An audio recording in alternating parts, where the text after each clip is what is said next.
प्यासी रूह सुनकर आपके दिमाग के होश उड़ जाएंगे। मैं आपका प्रिय दोस्त रचित रंजन। रात के करीब 2:30 बज रहे होंगे। नाइट शिफ्ट होने के कारण बाद में पैदल ऑफिस से घर की ओर लौट रहा था। वाहन न होने के कारण बीते 1 साल में महानगर के सुनी बियावान और लंबे सड़कें हमसाया बनकर मेरे साथ चलती है। बाप रे, इतनी लंबी लंबी और भूतिया सड़कें खत्म होने का नाम ही नहीं लेती। बस चलती रहती है, रुकने का नाम ही नहीं लेती। कहीं ऐसा अंधेरा कि पैर कहाँ पड़ रहे हैं पता नहीं चले, तो कहीं खंभों की लाइट से फूटते सफेद झिलमिलाते प्रकाश की नहाती सड़कों की खूबसूरती देखने की बहानती भी है। योजना पर रूटीन होने के कारण अब इस सुनी के अंधेरी सड़कों पर डर नहीं लगता। इन्हीं सुने और बियाबान रास्तों पर दिन भर इतना हैवी ट्रैफिक और चहल पहल रहती है कि एकदम पैदल चलना भी दुर्लभ हो जाए। मैं कई ही बेरहम गर्मी, माथे पे चूता पसीना और ऐसे ही अचानक हल्की हल्की ठंड चलने लगी। माथे के पसीने से टकराती ठंडी हवा कितनी शीतलता प्रदान करती है। ऐसे में कौन बेवकूफ़ होगा जिनका मन गुनगुनाने को नहीं करेगा। गुनगुनाते हुए मैं आगे बढ़ ही रहा था कि अचानक आंखें की एक जगह पर जाकर टिक गई। सड़क किनारे एक सबसी अंधेरी महिला सड़क पे खड़ी थी। करीब 100-125 फीट की दूरी रही होगी। कंधे पर छोटा सा बैग लटका था। वही पैरों के पास भी एक बेच के जमीन पर रखा दिखाई दिया। सफेद प्रिंट वाली साड़ी के जिस कई किराने के किनारे उसने अपना सिर ढक रखा था, उसने तो वो किसी भले घर की गृहिणी ही लग रही थी। लेकिन इतना रात हो गया था, वो तो शहर के भीतर गुजरने वाले हाईवे पर कुछ अजीब सा लगा।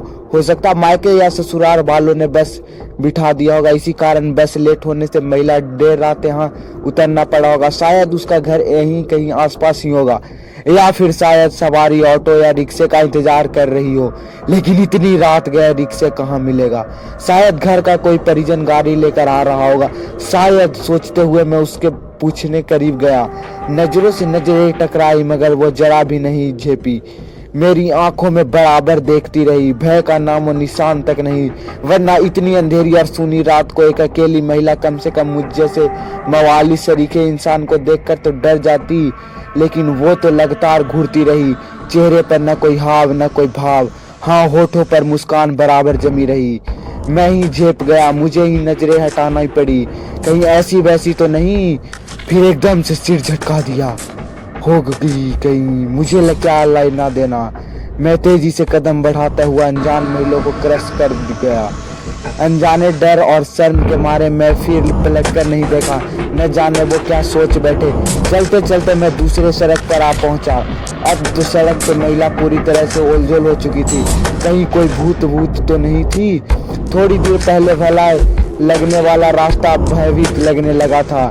मैं जल्द अपने घर पहुंच जाना चाहता था। इसी तमन्ना पे चल अजीब तेजी आगे बड़े डेग बढ़ाने लगा। करीब पौने किमी ही चला था कि अचानक मुंह से चीख सी निकल गई।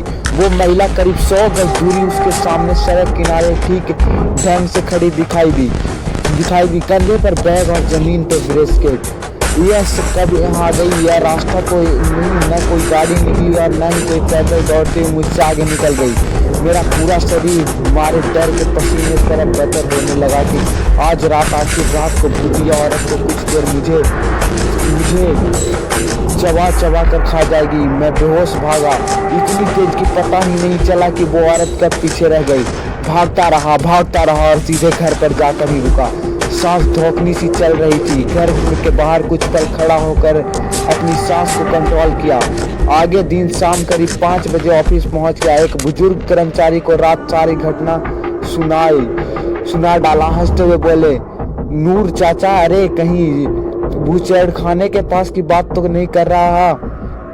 हाँ, बूचड़ खाना, स्लाटर हाउस जहाँ जानवर कटते हैं। बेटा वो सड़क बहुत खतरनाक है, बहुत हादसे होते हैं। तेज रफ्तार वाली गाड़ियाँ बहुत सारे लोगों को कुचलता है। सुना है कि कई साल बस इसी का इंतजार कर रही एक औरत को भी एक ट्रक ने रौंद डाला।